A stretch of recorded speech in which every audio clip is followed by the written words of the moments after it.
They looked at her the way you look at a wounded bird, eyes soft with pity, heads tilted just enough to show compassion without getting too involved. Every time she sniffled or pressed a trembling hand to her mouth, someone else in that courtroom leaned a little further into her side of the story. Even the bailiff glanced at me, like I was already guilty. It's strange how a lie, when told with the right amount of tears, can become more convincing than the truth spoken plainly. I remember the coldness of the chair beneath me, the stale courtroom air that smelled faintly of disinfectant and worn paper, and how my fingers wouldn't stop tapping against my thigh. My lawyer whispered something. I think it was meant to calm me, but it barely registered. All I could hear was her voice, soft, cracking, perfectly timed pauses, like she'd rehearsed grief and betrayal in front of a mirror. She said I had controlled her, that she'd lived in fear, that I'd twisted her world until she didn't recognize herself anymore. They believed her, every last one of them, except M. and maybe the judge. Maybe. We had been married for 9 years. I knew her better than anyone. Or at least I thought. I did, until the day she told me she was leaving, eyes bone dry, voice like ice water. I've filed already. You'll be served in the morning. And just like that, she was gone. But now, here she was again, not just leaving, erasing, rewriting everything we were with surgical precision, painting me as the villain in a story I didn't recognize. She told them I isolated her from her family, that I hid money, that I broke things, not just objects, but her spirit. And she did it all without flinching, blinking just enough to show vulnerability, smiling just enough to seem strong in spite of it. And me? I looked like the man who'd done it. Because when you're quiet, when you don't shout back, when you sit there trying to keep your dignity intact, silence looks like guilt. Calm looks like calculation. The room felt smaller with each testimony. Her sister, her co-worker, a neighbor we barely even spoke to. One after another, they took the stand, parroting versions of her truth. I watched them, recognizing faces, but not the words coming out of their mouths. It was like watching someone steal your life while everyone else applauds. And the worst part? She was brilliant at it. She knew how to cry without smudging her mascara. She knew how to sprinkle just enough honesty into a lie to make it airtight. And I watched, in real time, as my life story was edited, redacted, rewritten, all while I sat still, clenched teeth hiding everything I wanted to scream. But there was one thing she didn't count on. A single moment, a question, a tiny crack, in her performance that would grow wide enough to swallow the whole damn show. And it started with something so small, it almost slipped past everyone. Almost. The judge leaned forward, tapping a pen lightly against the desk. His tone was mild, not accusatory, not aggressive, just curious, like he was asking for the time. And then he said it. Tell me, Mrs. Aldridge, if you were so afraid of your husband, why did you never once file a police report? Not in 9 years. The room went still, and so did she. She froze, just for a breath, but it was enough. A blink too long, a silence too thick. You could feel the courtroom tilt, ever so slightly. Not a shift in belief yet, but curiosity, suspicion, the beginning of doubt. Her lawyer cleared his throat. She laughed nervously, brushed her hair behind her ear, like she always did when she was cornered. And then she started talking. Too fast. Well, I didn't want to escalate things. I thought I could handle it on my own. And I didn't want to hurt his career. I was trying to protect him. The words fell out like stones, heavy, clunky, impossible to arrange into anything that made sense. Her voice cracked, but this time it wasn't timed. It wasn't beautiful. It was real, and real was messier than the mask she'd worn all morning. The judge didn't react. He just nodded slowly, scribbled something down, and gestured to move on. But something had changed. The silence that followed wasn't warm anymore. It wasn't sympathetic. It was clinical. I leaned back slightly, a quiet breath slipping from my chest. Not relief. Not yet. Just oxygen. Just room to exist. Because up until then, I had stopped breathing. You don't realize what it does to you. Having to sit there and watch someone weaponize your kindness. I had given her everything. She wanted to go back to school. I supported her. She wanted to quit her job. I paid the bills. I was never perfect, but I showed up. Every day. And still, here I was, being tried for crimes I didn't commit. I'm not sure when I started replaying it all. Maybe it was her hesitation, or maybe it was just the quiet that followed. But pieces began to rise in my mind like wreckage from a sunken ship. I remembered the week she visited her sister in Chicago and came back oddly detached, more interested in her phone than anything I said. The passwords changed. The bank app logged me out. She claimed it was a glitch. There were small signs, like the way she started repeating phrases that weren't hers. Phrases she never used in all our years together. Emotional coercion, gaslighting, financial restriction. At the time, I didn't think much of it. Thought maybe she was reading something. Now I wonder if she was studying, preparing, rehearsing a role. I kept searching, flipping memories over like stones. There had to be more. Something I missed. Something buried in all those quiet moments. The pauses in conversations. The smiles that didn't reach her eyes. And then I remembered the file. A flash. Barely a second. But sharp. Her laptop. Left. Open one night. A folder named Contingencies. I asked her about it the next morning, jokingly. She said it was old divorce templates from law school friends. Just interesting reading, she claimed. That was 6 months before she left. At the time, I believed her. Because love does that. It dulls your instincts. You'd rather seem naive and accept that someone you share a bed with might be scripting your downfall. Now, sitting there in court, I couldn't stop seeing that folder. I couldn't stop hearing that question the judge asked. And her answer, how it almost made sense. But didn't. She had built a story, but she didn't live it, because when someone truly lives in fear, it leaves fingerprints. Panic in there. Voice. Inconsistencies that make sense, because fear makes you messy, scattered. But her narrative? It was too clean. Too symmetrical. That's when I knew. She hadn't just left me. She had planned this. The tears. The witnesses. The timeline. And if that was true, then maybe, just maybe, there was a trail. A trace. A misstep somewhere. I didn't want revenge. I wanted the truth. I needed to know what I had been part of all those years. I needed to know if my marriage had ever been real. And if she had done this to me. Maybe she'd done it before. The thought made my stomach twist. I leaned toward my attorney and whispered, "Start digging." Because this wasn't just about divorce anymore. This was a setup, and I was done playing the part she wrote for me. The digging began quietly. No subpoenas, no confrontations. Just threads pulled in silence. Credit reports, phone logs, whispered calls to people I hadn't spoken to in years. My attorney, Rebecca, knew the look in my eyes the moment I leaned in and said, "Start digging." It was the look of a man who'd been burned, but not broken. The courtroom became a stage I no longer watched. I studied it now. Her reactions, her rhythm, the slight flinch when a date was mentioned she hadn't rehearsed. The breath she held whenever someone said the word timeline. I started to see the seams in her mask.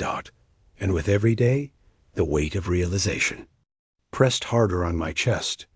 One night, a memory surfaced I hadn't touched in years. We were in bed, her back to me. The room was quiet, too quiet. I had asked her if she was okay, and she said, "I just feel like I'm wasting time." When I asked what she meant, she replied, "Everything I've built, I don't even know if it's real." At the time, I assumed she meant her career, her sense of purpose. But now, those words came back with a different tone, almost like she was slipping out of character, revealing something not meant for me, something she had built that wasn't real.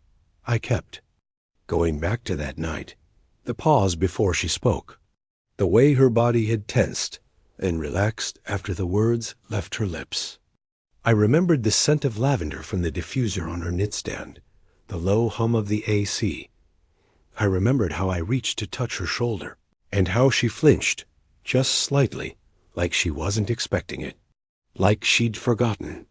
She was supposed to be my wife. These were the kinds of memories that don't mean anything until they mean everything. That week, Rebecca called me after hours. Her voice was calm, but I could hear something underneath it. Excitement, maybe. Or dread. "We found something," she said. Actually, someone. There had been another man. Not during our marriage, before. Briefly mentioned in an old social media post from 10 years ago. They'd been engaged. It ended suddenly. No explanation. But what caught our attention wasn't the breakup. It was the man himself. Public record. He'd gone through a nasty civil suit. False allegations. Accusations that were later withdrawn. The case never made it to trial. But the details, the phrasing, they were almost identical to mine. Same claims. Same story structure. Same woman. I stared at my phone long after Rebecca hung up. My jaw clenched so hard my teeth ached. I felt cold, and not just from the air, but from the kind of betrayal that chills you from the inside out. This wasn't a one-time implosion. This was a pattern. And I had been too blind to see it. Back in the courtroom, I watched her again. How she dabbed the corner of her eye when the court clerk brought in new documents. How she glanced at the judge like a student waiting for approval. She was careful. She was good. But for the first time, she felt exposed, like the shine had dulled, like even she could sense something was unraveling beneath the surface. Still, I said nothing. Not yet, because if she had rehearsed her story this thoroughly, then there had to be more. Records, messages, mistakes, even the best lies cast shadows. Wasn't looking for a win. I was looking for the light that exposes everything, and it was coming, because Rebecca had a name, and that name had a story, one that could change everything. His name was Daniel Whitmore, not an architect. Early 40s. Lived in Oregon now, off the grid, literally. Solar panels, water tanks, satellite phone, no social media, no public footprint beyond a faded LinkedIn page and an archived court record from 9 years ago. But he answered when Rebecca called. She didn't even need to explain much, just said my ex-wife's name, and there was a pause, long, heavy, as if it had stirred something he had buried deep and promised never to dig. Up again, he agreed to talk to me. One call, 1 hour. That's all he could handle, he said.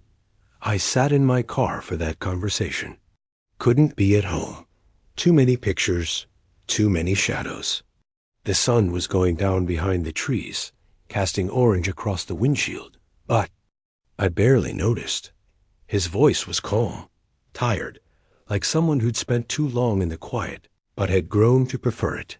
She destroyed me, he said, without bitterness. Just a fact. He walked me through it. How they met, how fast it moved, how charming she was, how good she was at mirroring. She becomes what you need, he said. She studies you. Then she shifts, slips into your life like she was always meant to be there. I knew that feeling too well. She said I was controlling, he continued. Said I cut her off from her family, from her friends. Same script, word for word. She cried in court. She trembled. I started doubting myself. Man. I apologized for things I hadn't even done. He'd lost his job. His license was suspended pending the outcome of the civil suit. His friends distanced themselves. His parents asked him if any of it was true. His own parents. The case eventually collapsed. No evidence. Her story didn't hold under scrutiny. But by then, the damage was done. I left everything, he said. Moved to the mountains. No one knows where I am. That's how deep she got into my head. When the call ended, I sat there in silence. I didn't cry. I didn't rage. I didn't punch the steering wheel or scream at the sky. I just sat, still, hollowed out, because I realized I wasn't alone in this. And somehow, that made it worse. I had married someone who'd done this before, and unless I did something, she'd do it again. But I also knew the system wouldn't save me. I couldn't win this in the courtroom alone. Her lies were too smooth, too pretty. People wanted to believe her. She made them feel like heroes for protecting her. So I changed my approach. I didn't push back in court. I didn't challenge her theatrics. I let her keep talking, and in the background, I built a case of my own. Bank records, message timestamps, photos with geotags that contradicted her sworn testimony, travel receipts paid from an account she forgot to erase, and Daniel's full deposition, notarized, signed, and sealed. It wasn't vengeance I was after. It was clarity, because there's a kind of quiet power in knowing the truth, even if the world doesn't believe you yet, even if you have to. Stand there alone, with the truth burning in your hands like fire. But I wasn't alone anymore. There were two of us now. And soon, there'd be more, because I had found something else in the files. Something even she couldn't explain away. An inconsistency so small, so subtle, but undeniable. I just needed the right moment to bring it into the light. And that moment was coming. The inconsistency was buried in a spreadsheet, one she had attached to her financial disclosures. A simple table listing joint expenses, household contributions, and income estimates. To anyone else, it looked like diligence, transparency. But I knew her too well. She was meticulous. And sloppy in the same breath. Line 42. A private wire transfer, $5,000, listed as emergency legal consult, family matters. The date? 3 months before she told me she wanted a divorce. 3 months before the first fight she would later describe as the night she feared for her life. Except that night, we were in Napa, a winery. I had photos. Time-stamped, she was laughing, holding a glass of Pinot Noir with both hands, sun on her face. She posted a picture that same night with the caption, "No one makes me feel safer." I stared at the spreadsheet for hours that night. I knew what it meant. She'd started building the exit long before the first accusation. She wasn't escaping anything. She was staging it. That wire transfer was to the same law firm that would later handle her divorce filing, the one she claimed she had found after leaving me in a state of panic. Rebecca and I traced more payments, quiet consultations, courier fees, travel bookings, small, unassuming amounts. But they formed a trail. She had taken a solo trip to Dallas, claimed it was for a wellness retreat. In reality, she had met with a consultant who specialized in domestic coercion case preparation. She even paid for a psychological coach who offered expertise in memory reframing. Memory, reframing. They were coaching her not just to recall, but to rewrite. And she wasn't alone. Daniel had mentioned something during our call. A woman she was close with. Jade, he'd said. She was always around, kind of whispering in the background. We found her. Jade Carrington, a self-styled advocate for female sovereignty. Her website was down. Her social media locked. But there were forums, private threads where she coached women on building emotional cases. How to stand in your pain confidently. How to disempower toxic masculine narratives with layered storytelling. Her words. Rebecca looked at me after a full day of research, her face pale. "This isn't just divorce," she said. "This is rehearsed. Engineered. It's psychological architecture." And that's when it hit me. This wasn't about love. It wasn't even about money. It was about control. Power through perception. She had turned the system into a theater. The courtroom was her stage, the affidavits her script, and people like me and Daniel, we were just characters to be deleted, redrafted, cut when they no longer served the plot. And the worst part, it worked. People wanted to believe her, because she looked like the kind of woman bad things happened to, not the kind who created them. But I wasn't going to prove her wrong by attacking her. I was going to let her prove it herself. I started feeding questions to my lawyer. Harmless ones on paper. Clarifications. Small contradictions. The kind you could excuse once, but not 5 times in a row. We were preparing for something bigger. Something that could break through the fog of performance and reveal the raw, unfiltered truth beneath. And then, the judge called for closing statements. One last chance. One final moment before the decision. She walked up to the stand, chin lifted, eyes misted just enough. And as she started to speak, smooth, sorrowful, beautifully broken, Rebecca stood and interrupted, requesting permission to ask a single, clarifying question. The judge raised an eyebrow, then nodded. Rebecca turned, slow and steady, and said, "Mrs. Aldridge, would you please explain how you managed to send a wire transfer for legal services 3 months before the alleged incident that prompted your departure?" The room went still, and for the first time, she looked scared. She didn't answer right away. Her lips parted, but no sound came. Her eyes darted, to her lawyer, to the judge, to the walls, as if they might offer her a line to read from. There was no script for this moment. No practiced breath or trembling. Whisper, just silence. Thick and unforgiving. Rebecca waited. Everyone did. The judge's pen stopped moving. The courtroom, which had always tilted in her favor, now leaned the other way. Not yet in my direction, but toward truth. And truth is gravitational. Once it starts to fall, it drags everything with it. She licked her lips, blinked twice. I don't recall the exact purpose of that transfer. I was under a lot of stress at the time. Rebecca didn't push. She just nodded and replied, "Of course, stress does affect memory." Then she paused, but not bank records. She handed over a printed email chain, complete with the transfer confirmation and the legal firm's intake notes, obtained legally under discovery. The timestamp didn't lie. It was clear, precise, and devastating. You could feel the shift, not dramatic, not explosive, but internal, deep. The same faces that had looked at her with soft compassion were now hardening, recalculating, no longer protectors, but skeptics. And her? She started to unravel, subtle at first. Her voice rose a little too high in response. To the next question, her answers grew vague, disjointed.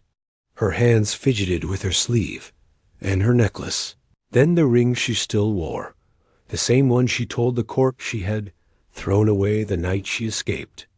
She began defending things no one had accused her of. "I never meant to hurt him. I just wanted to be free. I thought he'd move on." No one had asked. No one needed justification, but guilt fills silence faster than grief ever could. Her lawyer leaned over, whispered something urgent. She nodded too quickly. And then, in a move that stunned even me, she requested a recess. They granted her 10 minutes. She fled the courtroom like it was burning. I stayed in my seat, hands folded, eyes calm. But inside, I was shaking. not from victory. Not yet. What I felt was something colder. Sadder.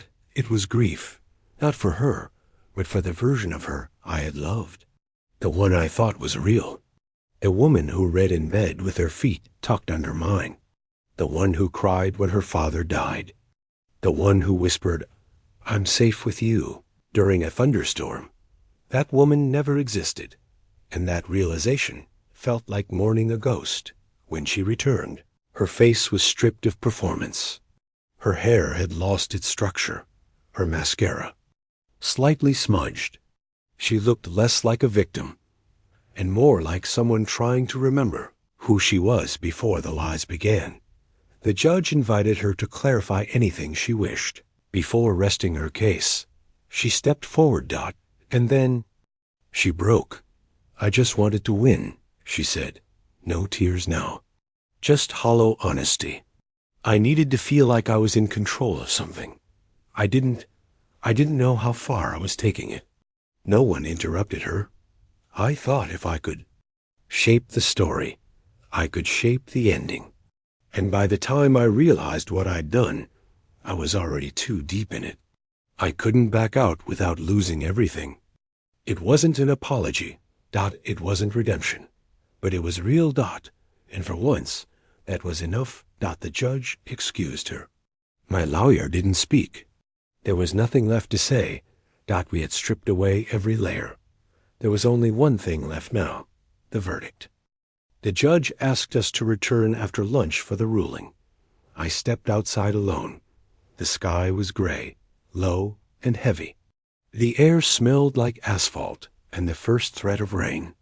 I sat on a bench across the street from the courthouse and watched people pass, so many lives moving forward, unaware that mine had just cracked open and spilled out in a room, barely bigger than a classroom. I should have felt triumphant, but all I felt was empty. Not broken. No, that had already happened. This was the stillness after the breaking. The moment where you finally stop bracing for the next blow and realize it's already landed, and you're still here. When I walked back in, she was already seated. Her eyes avoided mine. She didn't speak. She looked small, like someone who'd stepped out of a dream and couldn't remember who they were outside it. The judge was brief. He acknowledged inconsistencies, recognized the manipulation of the law. Timeline, cited the premature legal consults, the psychological coaching, and the precedent set by her previous behavior. He didn't call her a liar. Judges don't do that. But the language was clear. Lack of credibility, questionable motive, strategic reframing of events inconsistent with factual evidence. And then he made his decision. I was granted full financial absolution, no spousal support, no asset penalty, custody of the property, clean record, no stain on my name. And the final blow? A formal reprimand for her legal team and an open referral for potential perjury review. I didn't look at her. I didn't need to. I could feel the silence beside. Her, the weight of her unraveling settling in. It was over, but not the way people think stories end. There was no applause. No satisfying cinematic cue. Just paper, protocol, a wooden gavel that echoed like a heartbeat in a tomb. When it was done, I walked outside without a word. The rain had started, light, almost hesitant. I let it hit my skin. Each drop felt like a truth, washing the rest of her off me. I thought about Daniel. About how many others there might be. About how easy it is to turn pain into power, and how power, once tasted, becomes addictive. But I also thought about something else. That may be the most dangerous lies.